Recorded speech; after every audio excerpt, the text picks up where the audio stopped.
C'est l'heure de l'Info Éco avec Christophe Dansette. Bonjour Christophe. Bonjour Philomène. Dernière journée aujourd'hui de Vivatech réservée aux professionnels avant une journée réservée au grand public. Demain, samedi, parmi les orateurs très attendus, le cofondateur de Google, Eric Schmidt, le patron de YouTube, mais aussi le président de la RDC, Félix Tshisekedi. L'occasion pour nous de parler de la tech africaine.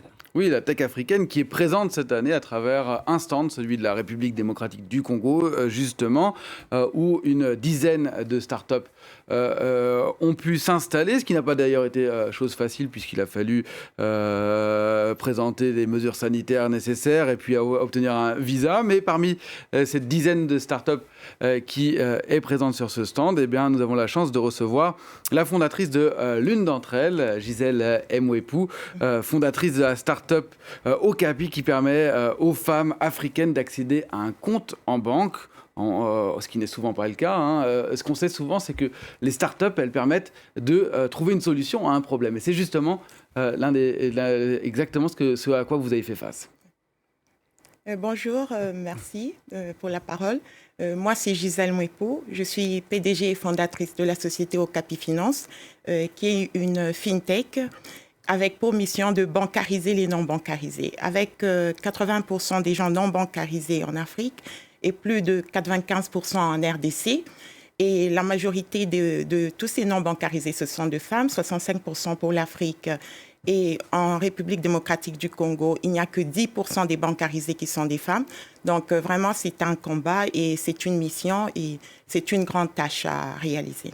Alors justement, parlons maintenant plutôt de la tech en Afrique. Selon les chiffres qui ont été publiés il y a quelques mois maintenant par l'Institut Partech, qui fait un peu un état des lieux chaque année de la situation, ces femmes, eh bien, elles sont de plus en plus présentes sur cette scène de la tech africaine. Elles représentent aujourd'hui, on le voit, 14% des montants investis.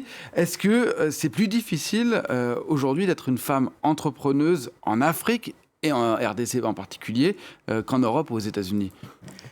Je crois que le problème de l'inclusion des femmes sur le secteur de la tech est un problème. Il y a des améliorations. Et par exemple, on voit aujourd'hui, par exemple, en RDC, il y a beaucoup de femmes qui s'affichent. On peut le voir aussi sur le stand. Il y a beaucoup de femmes qui sont présentes. Donc, c'est un bon signe. Mais il reste beaucoup à faire. Par exemple, aujourd'hui, dans la fintech, il y a 2-3% des capitaux qui vont aux femmes et c'est encore très peu. Et vous pensez que ça va s'améliorer, cette situation ? Vous faites en sorte que ça s'améliore vous-même ? Oui, on fait en sorte que ça s'améliore. C'est pour ça, par exemple, qu'avec Okapi, on travaille beaucoup avec les femmes. Parce que la non-bancarisation, c'est un problème qui est causé par plusieurs facteurs. Un des grands facteurs, c'est par exemple l'inaccessibilité aux services financiers, mais pas seulement ça, mais il y a aussi les coûts des services financiers, mais aussi la connaissance. Il faut former les femmes, il faut qu'elles comprennent beaucoup quel est l'impact de l'inclusion financière, quel impact l'inclusion financière peut avoir dans la vie des gens. Et ce n'est pas seulement les femmes, c'est les hommes aussi. L'inclusion financière, c'est la clé du développement.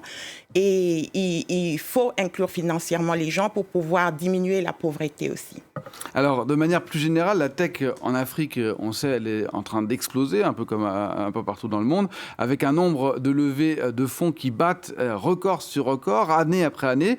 Mais on reste quand même très loin de ce qui se pratique aux États-Unis ou en Europe, avec des milliards de dollars investis, alors des dizaines de milliards de dollars investis, alors qu'on est à 1 milliard en Afrique. On sait qu'en France, le président Emmanuel Macron, il voit une opportunité. Il avait annoncé il y a 2 ans vouloir injecter 2,5 milliards d'euros dans la tech africaine d'ici 2022. Mercredi, lors de son passage ici à Paris, à Vivatech, il a encore évoqué l'Afrique. On l'écoute. Pour moi, depuis le début, la tech africaine est un formidable levier. D'abord, ça fait partie des objectifs que nous avons en termes de coopération avec beaucoup de pays. Je vous rappelle qu'à ce salon Vivatech, il y a 3 ans, Paul Kagame était avec moi et on a lancé Digital Africa qui a eu une période difficile mais qui est en train de repartir très fort, auquel je crois beaucoup et qui est à la fois un levier d'investissement pour les entrepreneurs, les investisseurs européens vers leurs collègues africains mais qui doit être aussi une plateforme d'échange entre entrepreneurs Oui. Africains eux-mêmes. Alors cette plateforme d'échange évoquée par Emmanuel Macron à Vivatech, vous attendez personnellement quelque chose de la France et de Vivatech en particulier, notamment pour vos financements? Oui, il y a comment on dit, il y a deux choses que j'attends de Vivatech. Un, c'est d'abord les partenariats, parce que c'est important d'avoir des partenaires pour pouvoir évoluer comme entrepreneur. Et la deuxième chose, c'est au fait les financements, parce que aujourd'hui, si on regarde au niveau de l'Afrique, il y a le financement privé est de 1,4 milliard.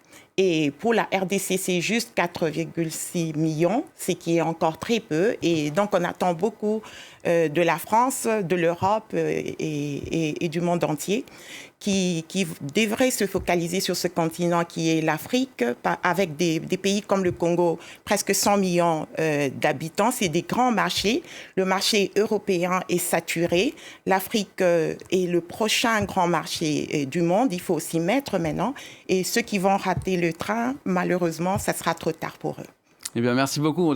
Cet appel à investir en Afrique est bien entendu. Merci beaucoup, Gisèle Mouepou, d'avoir répondu à ces questions. Merci. Merci à vous deux. C'était l'Info Éco.